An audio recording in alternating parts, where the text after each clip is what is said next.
was 9 years old when we discovered him. It was the summer of 2003, and my family had just moved into a 2-story house in a quiet suburban neighborhood. The place was bigger than our last home, with an extra living room that no one ever really used. My parents called it the formal sitting room, but it always felt abandoned. The beige couch and mahogany coffee table sat untouched, coated in a thin layer of dust. Even the air in there smelled stale, like no one had truly lived in that space for a long time. At first, the only thing odd about that room was how cold it always felt. Even in the sweltering heat of July, the central AC didn't seem to reach it. Yet every time I walked past, a cool draft crept across my skin. It started with small things, scratching noises, at night, faint but persistent, like a rat burrowing inside the walls. Then, objects went missing. A sock left in the laundry room, a candy wrapper I swore I had thrown away, gone. "You two need to be more careful," my mom would scold, but Abby and I knew better. Something was off. The discovery happened by accident. One evening, Abby's favorite stuffed bunny vanished. She was inconsolable, wailing, screaming. "Find it," my mom snapped. "Now!" We searched everywhere, every room, under beds, inside closets, and then I ended up in the formal sitting room. The air was thick, unmoving. I crouched near the sofa, peeking underneath, and that's when I saw it. A pale, bony hand. I froze. My breath caught in my throat. The fingers twitched, curling slightly, testing movement, and then, ever so slowly, it withdrew into the darkness beneath the couch. I screamed. My mom rushed in. I scrambled backward, pointing at the sofa. "There's someone under there." My dad ran in next, grabbed a broom, shoved it underneath. Nothing. He flipped the entire sofa over. Dust. The missing stuffed bunny. "A trick of the light," they said. "Your imagination." But that night, Abby whispered to me in the dark, "I believe you." For a while, things went back to normal, but I couldn't shake the feeling of being watched. The scratching noises continued, but now they were deliberate, rhythmic. One night, I decided to check, flashlight in hand, heart hammering in my chest. The house was silent. I crept to the sitting room. Cold air wrapped around me. Click. Flashlight on. A beam of light cut through the dark. And then I saw it. The sofa was slightly moved. Something was wrong. I stepped closer, stomach twisting. And then a black garbage bag peeking out from underneath. It was heavier than I expected. I untied the knot, fingers shaking.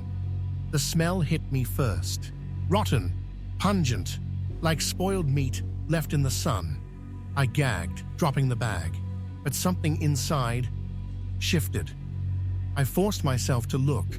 Half-eaten food, bits of clothing, crumpled candy wrappers, but the worst part, a dirty, stained pillow, a single, yellowed toothbrush.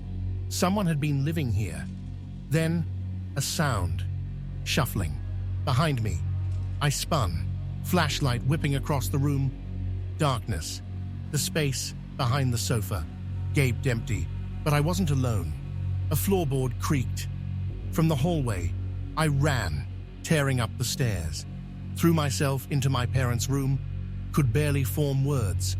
My dad saw my face. Grabbed his baseball bat. Stormed downstairs. My mom called the police. The officers arrived within minutes. Swept the house. Checked everything. Nothing.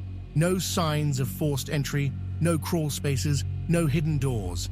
But then, one officer lifted the couch. And there it was. Another bag. Stuffed deep inside the frame. This one contained bones. Tiny. Gnawed. Bones. A forensic team arrived. The house became a crime scene. We were relocated. They searched. But they never found him. All they found were the remnants of his existence.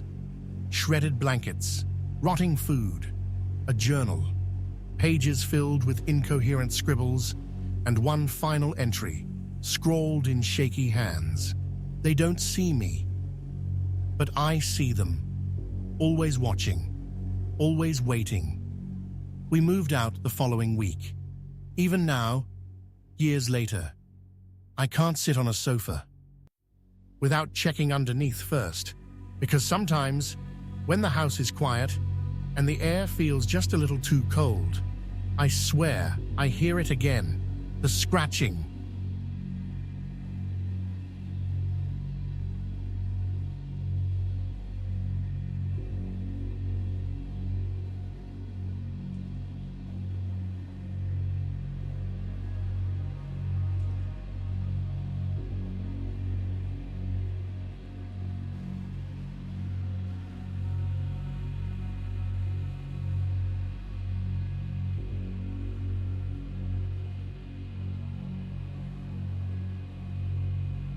The wind howled outside, rattling the windows like a restless spirit trying to force its way in. Rain lashed against the glass in erratic bursts, each droplet sounding like a tiny fist, pounding against the house. Ethan pulled the thick blanket up to his chin, his eyes fixed on the glow of his phone screen. Thunder rumbled, deep and distant. He had always enjoyed storms from the safety of his room, but tonight felt different. His parents were out of town, gone, and for the first time in his 13 years of life, he was completely alone. He tried to focus on his game, tapping the screen with shaky fingers, but the wind kept howling, the rain kept hammering, and the shadows in the corners of his room felt deeper than usual. Then, knock. Ethan's breath hitched. His fingers froze. Maybe he imagined it. Knock! Knock! No. That was real. His stomach twisted. He wasn't expecting anyone. His parents were clear. No one would be stopping by. Silence. Then, Ethan. His blood ran cold. The voice was muffled by the door, distorted by the rain and wind. But it was his father's voice. For a split second, relief washed over him. But something was wrong. His dad's truck wasn't in the driveway. No headlights, no sound of footsteps approaching the house. Ethan. The voice again. It had his father's tone, his inflection, but something was off. Like a recording, played one too many times, warped, twisted, wrong. Ethan took a step back, heart hammering against his ribs. Don't open the door. His instincts screamed at him. Then, footsteps, but not on the porch, not outside, inside. His lungs seized. He never heard the door open, but now there were slow, deliberate footsteps in the hallway. Ethan clenched his jaw. Stay still. Stay quiet. The footsteps stopped, right outside his bedroom door. Silence, the kind of silence that listens.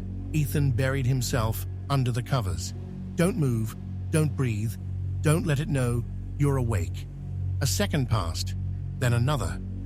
Then, the footsteps retreated, moving down the hallway, back through the house. Gone.